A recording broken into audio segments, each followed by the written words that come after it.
ანდრია სინაურის განახლებული ლიტერატურული სახლი დღეს 1 მაისს გაიხსნა.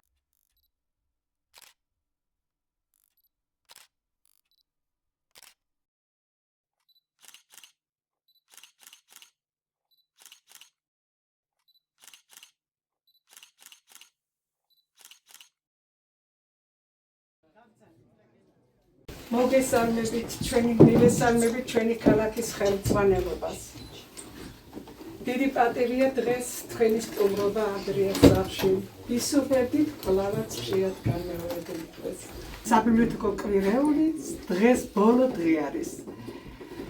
ვზეიმობთ ანდრიას სინაურის განახლებული ლიტერატურის სახლისა და ბიბლიოთეკის გახსნას.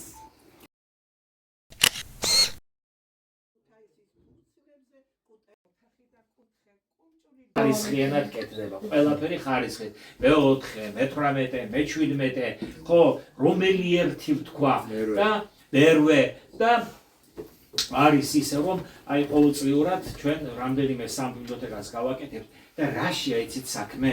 აი ერთ-ერთი ჩემი სატელევიზიო გამოსვლიდან მინდა გავიხსენო ერთი ეპიზოდი. შობლებს მიმართე მე მაშინ და საზოგადოებას. ყველა სცენია ეს. ბავშვი რომ რატო არ კითხულობს, რატო არ იმაშობა წიგნები? არ იქნება. ბაღიდან რო გამოყავს ბავშვი, ეკითხენ. ყველა, მეც ასე ვეკითხებოდი, რა გაჭამეს? ბავშვი ცნობიერებაში რჩება რა? ისინი ჭამაა მთავარი. ხო, ჭამაა მთავარი. ხო და არავინ რა გასწავლეს დღეს, რომელი ზღაპარი წაგიკითხეს, რა წიგნი წაგიკითხეს და მაშინ იმ ტაბულა რაზაზე, იმ დაფაზე ჩნდება რომ წიგნი უნდა წაიკითხოს. თავი არის რომ აქ იყოს ბევრი ახალგაზრდა რომ მივიღოთ ის შედეგი და ახსოვდეს იმ ადამიანის ხოცნება და იმ ადამიანის ანგერძი, რომელიც მან დაიბარა და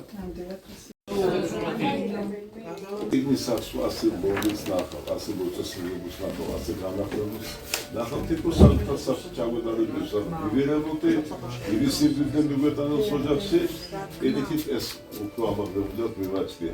ანდრია სინაურის სახლის რემონტს განახლებას 50-მდე წელს ველოდი მეც და ჩემი თანამშრომლებით ჩემთან ერთად. ასრულდა ჩვენი ამდენწლიანი ოცნება. დღეს ანდრიას სახლის ყველა კუთხე-კუნჭული ლაპლაპებს. ალბათ გაინტერესებთ, ვინ არის ამ ყველაზე კარგი სიკეთის მკეთებელი, ყველაზე კარგი საქმის მკეთებელი.